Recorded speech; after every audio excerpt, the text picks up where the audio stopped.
Hello friends, welcome back.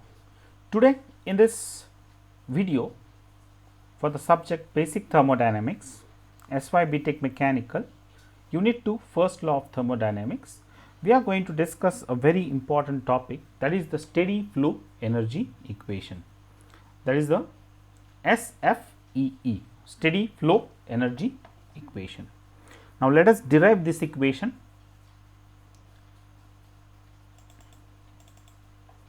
Now consider a control volume. Now in this diagram you can consider a system. Okay, these are the boundaries of the system. You can consider this is a boundary of the system in which heat is input and work is output. Okay, work output, heat input, that is Q and W. Consider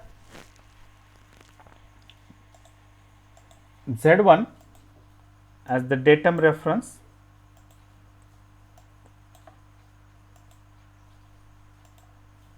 consider the Z1 that is the datum reference, Z2 as the datum reference from a particular line, this line. Okay. At point 1 at the inlet, consider section 1, at outlet consider section 2. Now at section 1 consider these parameters and at outlet consider these parameters. Now at the inlet you can see B1 is the, so we will discuss. So at the inlet these are the parameters and outlet these are the parameters. This is the Q input, this is the W output, this is the Z1 datum and this is the Z2 datum, and this is a controlled boundary.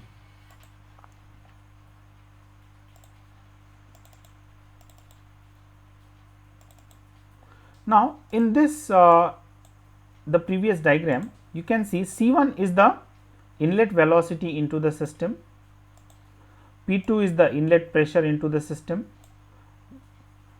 V1 is the volume at the inlet of the system, and U1 is the internal energy at the inlet of the system. Similarly, C2 is the velocity at the outlet of the system, P2 is the pressure at the outlet of the system, V2 is the volume at the outlet of the system, and V2 is the U2 is the internal energy at the outlet of the system.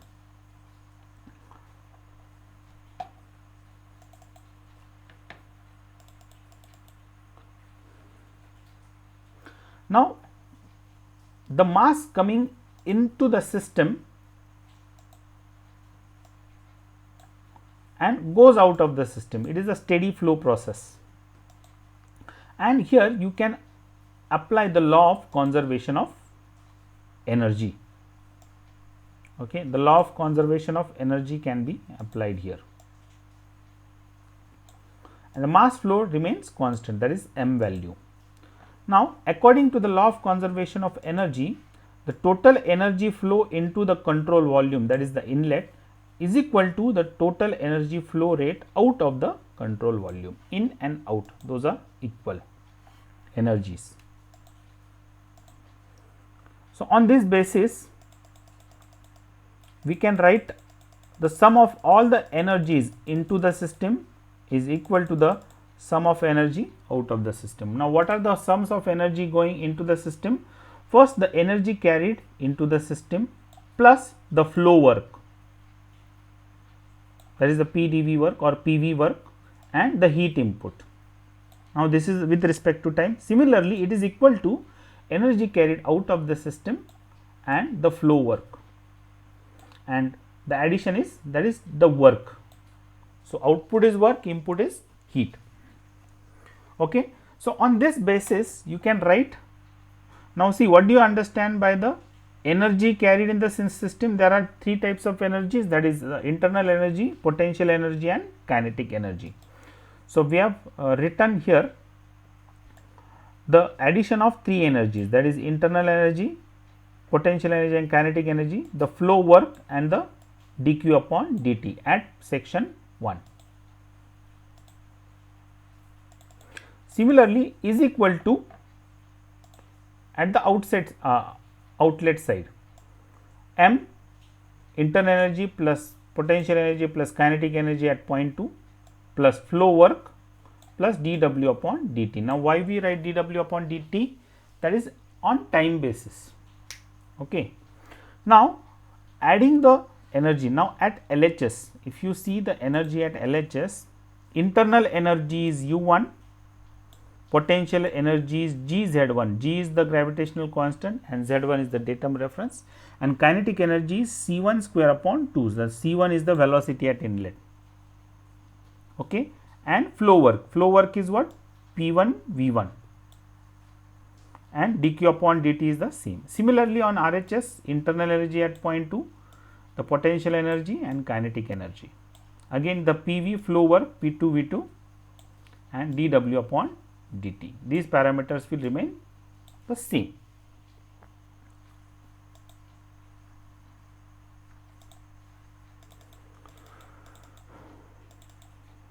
Now, when we put all this, add these terms. Now, in this diagram you can see U1 plus P1 V1 will give you H, that is the enthalpy. What is the definition of enthalpy? U plus PV is equal to H, and GZ1 and C1 square upon 2 is the potential and kinetic energy, and dq upon dt remains the same. Same again on the RHS, U2 plus P2 V2 will give you H2, because the definition of enthalpy. GZ2 and C1 square upon 2, that these energies will remain same, and dw upon dt. So, again by using this parameter, that is the U plus PV is equal to H, the above this equation is modified into this, that is M into H1. H1 is how we got H1? U1 plus P1 V1. GZ1 is same, C1 square upon 2 and dq upon t, the same term.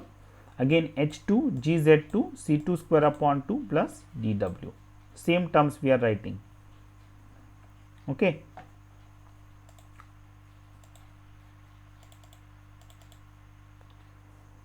So, therefore, this equation on time basis becomes,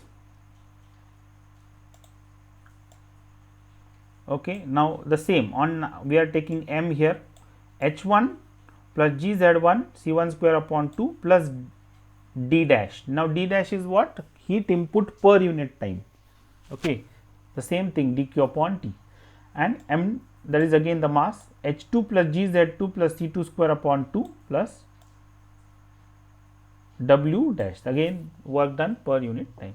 Now, this equation, very important equation, this equation is called as the steady flow energy equation. The above equation is called as the steady flow energy equation, very important, most important equation is the SFEE, steady flow energy equation.